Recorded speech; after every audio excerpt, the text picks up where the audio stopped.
disclaimer. Welcome to Friday Night Bible Study. I am so excited that you're here and very excited to be here with you. So, as we have talked about previously, we are going to be reaching a place where we are changing our lifetimes. We're going to be shifting it over to 10 a.m. Central Standard Time on Friday mornings. And I know that many of you won't be able to make it, but when you get home, it will be ready and waiting for you. So let's get started tonight because tonight we're talking about what I think is a very important topic, and that's spirits and demons. So, why is it important? And why is it that I like to talk about the spirit realm? Well, let me explain. When you understand that the spirit realm is the dominant realm, when you understand that the most important thing in your life is what's happening in the spirit, what it does is it gives you a very different perspective on the physical and what we're dealing with here. So let me give you an example. Right now in the US, we have the elections going, okay? And it's never about the man, it's always about the spirit behind the man. And so, what ends up happening when you understand the importance of the spirit is that you stop looking at the humans because you understand that none of them have the ability to fix what's happening in our world. What they have the ability to do is to guide us to the place that we're ultimately going to be. Now, people think that because God has spoken these things, that is the reason that we are ultimately going to be there. But here's the thing. I want to give you something a little different to look at. Yes, God has spoken these things, but God did not speak these things because that was his desire for this to happen. When he spoke them, it was because he was looking at the heart of man and seeing where this ultimate corruption was going to go to. And so when you look at something like an election, it no longer becomes about the individuals who are involved. It becomes about what it is that you want to live by, because you're going to live by something. You're going to have hard times, you're going to have decent times. You're going to have naturally hard times just because that's the way that the world is. And so it's not about anymore, well, is it red person or blue person? It's about who is going to be able to allow me to open doors without having massive government involvement, or without having, I don't know, what's the term I'm looking for? Without having somebody control when I come and go and what I do in my life. So when we understand that the spirit is active behind everything, we begin to do things a little differently. So before we get started, let me bring to you Ephesians chapter 6, and we're going to get that up on the screen because I want you to hear this. God, that ye may be able to stand against the wiles of the devil. For we wrestle not against flesh and blood, but against principalities, against powers, against the rulers of the darkness of this world, against spiritual wickedness in high places. Now, whenever we hear that, it's really easy to think this kind of discombobulated thoughts. So I want to bring to you real quick before we dive into that a verse that really paints this for you. Before we go, let me give you a little background. This is in the Old Testament. It's Ezekiel chapter 28, verses 12 through 16. And what's going on here is that Ezekiel is taking up a lamentation against the king of Tyre, and God is speaking directly to him. Now, there are some people out there who like to get really theoretical about this stuff. Listen, if God wanted us to be theoretical, he'd given us all a PhD. He did not. He gave us basic understandings of what it is that happened. So when he was talking to the king of Tyre and telling him about himself, I want you to know that the king himself was looking at this man like he was crazy, because he's like, I wasn't in the Garden of Eden. But if we don't understand that this is actually in the Bible, this example of the spirit behind the man, we get confused. Anna, let's bring up that verse. Take up a lamentation upon the king of Tyrus, and say unto him, Thus saith the Lord God, Thou sealest up the sum, full of wisdom and perfect in beauty. Thou hast been in Eden, the garden of God. Every precious stone was thy covering, the sardius, topaz, and the diamond, the beryl, the onyx, and the jasper, the sapphire, the emerald, and the carbuncle, and gold. The workmanship of thy tabrets and of thy pipes was prepared in thee in the day that thou wast created. Thou art the anointed cherub that covereth, and I have set thee so. Thou wast upon the holy mountain of God. Thou hast walked up and down in the midst of the stones of fire. Thou wast perfect in thy ways from the day that thou wast created, till iniquity was found in thee. By the multitude of thy merchandise they have filled the midst of thee with violence, and thou hast sinned. Therefore I will cast thee as profane out of the mountain of God, and I will destroy thee, O covering cherub, from the midst of the stones of fire. Thine heart was lifted up because of thy beauty. Thou hast corrupted thy wisdom by reason of thy brightness. I will cast thee to the ground. I will lay thee before kings, that they may behold thee. Thou hast defiled thy sanctuaries by the multitude of thine iniquities, by the iniquity of thy traffic. Therefore will I bring forth a fire from the midst of thee. It shall devour thee, and I will bring thee to ashes upon the earth, in the sight of all them that behold thee. All they that know thee among the people shall be astonished at thee. Thou shalt be a terror, and never shalt thou be any more. Is it possible for the king of Tyre to have walked in the Garden of Eden? No, no, it's not. The fact of the matter is that Satan and his crew work in the background to influence the way that we live our lives.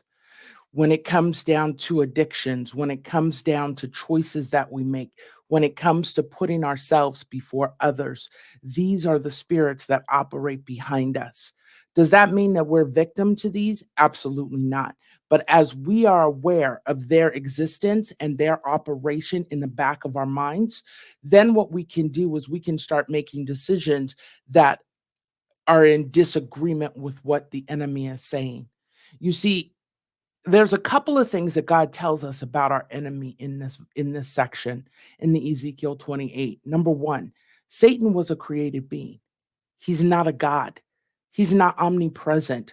He's not everywhere that you want to be. He can only be in one place at a time. He can't read our mind. When we take Satan out of the realm of God, we also limit his power. When God says, I'll lay you bare, trust and believe that the day is coming when Satan himself will be laid bare and people will look at him and go, are you the one who caused all that chaos in my life? Like you're the one?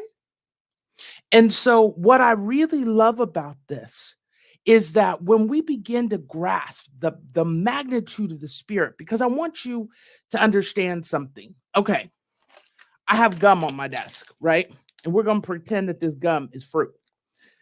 And we're going to pretend that this gum, which is hanging right up here, is on a gum fruit tree. Okay. And so today I decided I need gum. And so I reach into the spirit to my gum fruit tree and I grab it down. And now all of a sudden I have this fruit called gum. That's what the spirit world was designed for you and me to be able to do. To learn how to access what God has for us by literally reaching up into the spirit and being able to bring it down.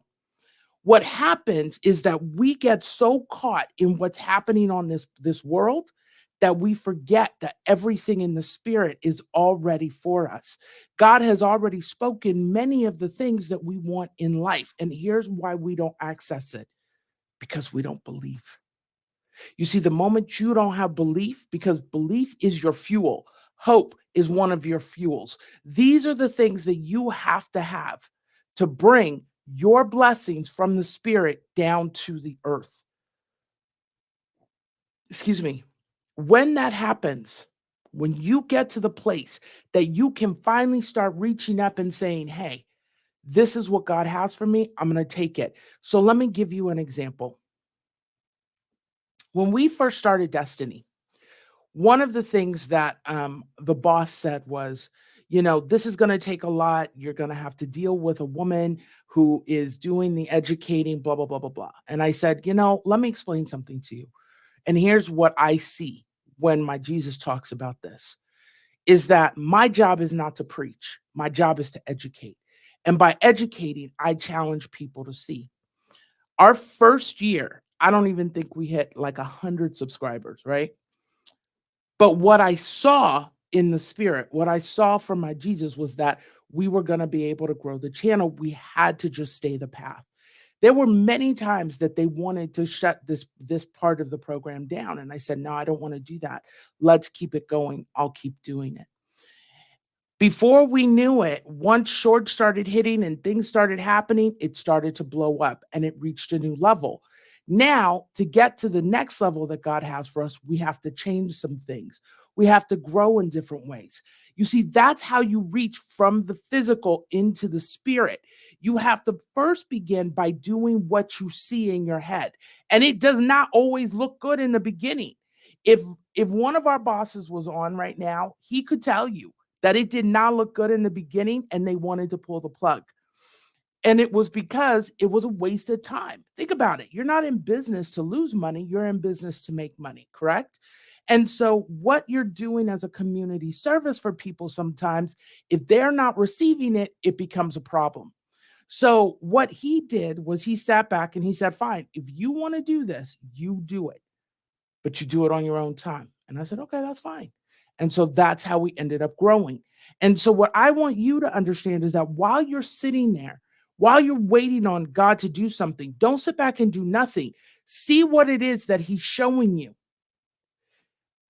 Take what it is he's showing you and bring it to the physical. Okay, I need to get there, but how do I start the beginning? You see, what he's showing you is he has control over. The Father is the only one who can control that. What you have to do is you have to sit down and say, okay, if this is where he wants me to go, where do I have to begin for that to even become a possibility? I can't have 1,000 YouTube subscribers if I don't have a YouTube channel, right? So the first step would have been to start the channel, and that was what we did. Then the second step would have been to do something different.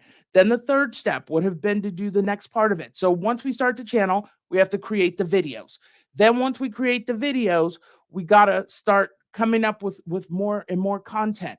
Once that content has come up, now we've got to find people who can do the editing. Now we've got to start getting them out. You're going to grow through the process.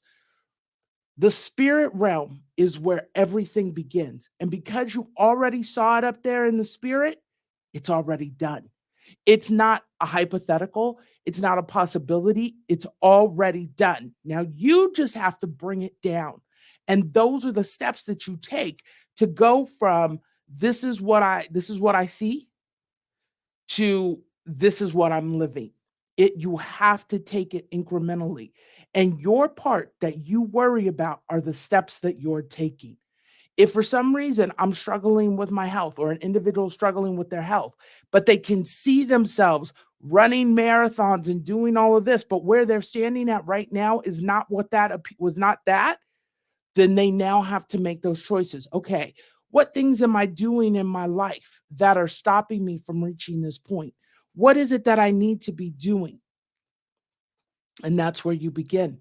And it's with every part of your life that you see what you're living as something different in your mind's eye.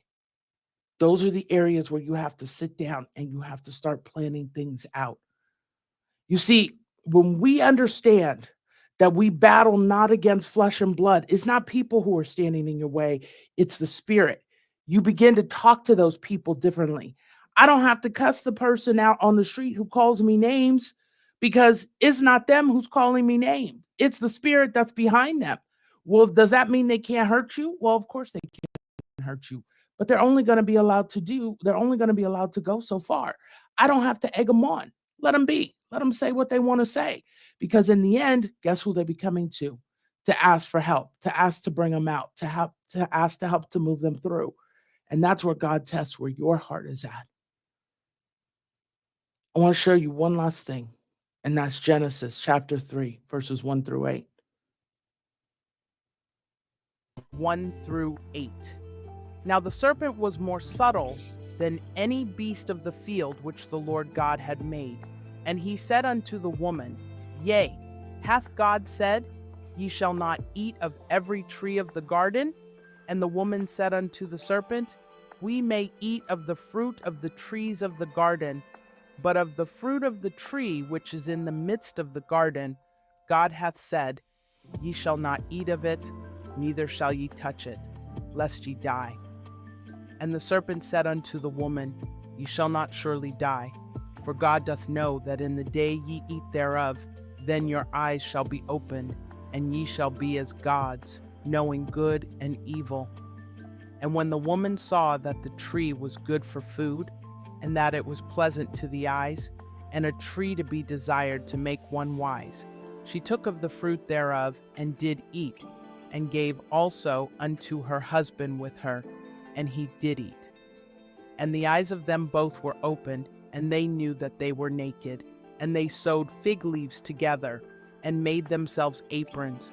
And they heard the voice of the Lord God walking in the garden in the cool of the day. And Adam and his wife hid themselves from the presence of the Lord God amongst the trees of the garden. Okay. Before we get into this the spiritual aspect of that, I want to talk about physical. After that whole interaction, the serpent was kicked to the ground, like he was no longer walking.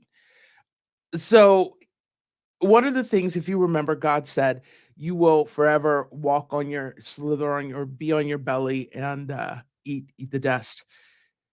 Can you imagine what a snake looked like with legs? Like, was he an upright snake? Was he a snake that looked like a centipede? Like, I always wonder what this stupid thing looked like before he got forced to like slither on his belly. Has anybody ever wondered that? Because I have spent so much time going, God, I want to know what he looked like. And I got to tell you, I never got an answer, but I would have loved to have known what this thing looked like. Because if it was terrifying to look at, I can't imagine that Eve would have listened to him. Because, when things are scary looking or funny looking, we don't often listen to them. But when things are really pretty, when they're really attractive, we pay a very different kind of attention, don't we? You know, that's something else that is always in effect with us when we are dealing in the spirit. We look for things that are pretty, but it's really funny. Because if you ever pay attention to some of the most attractive people, and we're going to bring a real life experience to this. I don't know if you ever got to pay attention to the Johnny Depp and Amber Heard case, but one of the fascinating parts of that case was that this woman who everybody deemed to be breathtaking would make the choice to get so angry at someone, she would defecate on his bed. Do you know what level of depravity it takes to even get that thought in your head? Let alone to have that thought and then to act on it? Yet she was beautiful. Well, if you carry that level of beauty, how is it possible for you to carry that much disdain in your heart? And those are the things that we need to look at. Because oftentimes, and one of the things that's really fascinating about God is that his definition of beauty is not our definition of beauty. Because if we go into Isaiah 55, we find out what? That his ways are not our ways, and his thoughts are not our thoughts. His ways are higher, and his thoughts are higher, which tells us a lot about how we see things. The reason that we keep ourselves away from the gifts that we have waiting for us in the spirit is because we can't see past, we're not allowing ourselves, we're not training ourselves to see past what our physical eyes can see. You see, being able to see beyond gives you a freedom. It doesn't make you crazy. Oh, I'm sure in the eyes of the world, it would make them think you were crazy, but you don't really have that conversation with the average person. What it does is it gives you freedom because you see what's coming for you. You see what's right down the road. And all you have to do is choose to walk in that direction. You see, when you look at the spirit, you focus on beauty a lot differently. The people who have your standard of beauty, however you define beautiful, suddenly, mm, they're not so eye-catching anymore. Because now when you look at them, what you see are these problems that exist, are these things that they do that don't line up with who they look like they should be. It's actually interesting that sometimes the people who are the most plain are oftentimes the most beautiful people you will ever meet. The things that they do, the way they talk, the way they carry themselves, the way they work with other people. Everything that you see has a spirit behind it. Everything that you want to do always has a spirit behind it. Is there a day that you can get to a point where there's not a spirit working behind you? Yes. I want to give you an example. I have a client right now, and this client is he and his partner, they're business partners. They're working together, and something happened, and this client at this point in time doesn't have a car. And so he's been going out and he's been renting a vehicle. And so he started to realize that things in the business were getting a little tight. And he's like, wait a minute, what's going on?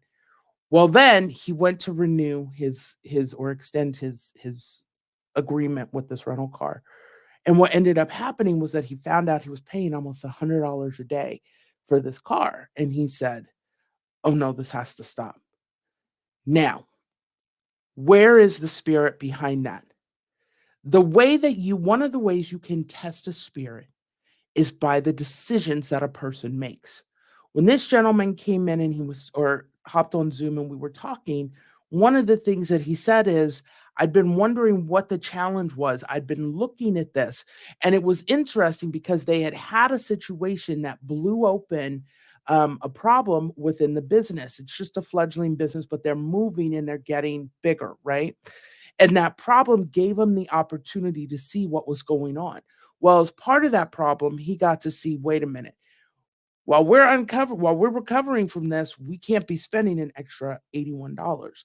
So what's the spirit? The reason that we know the spirit behind it is one of good is because it's about the entire group. It becomes a bad spirit when he says, I don't want to pay the price that it's going to take for me to not have this vehicle. Are you following me? And so, because of that, he's not focusing on his want, he's focusing on what's best for the group.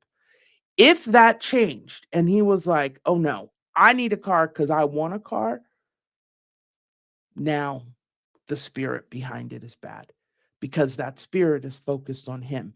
He would rather bankrupt the company than to see it grow and get to a place where he can finally have his own. That's how you test the spirit.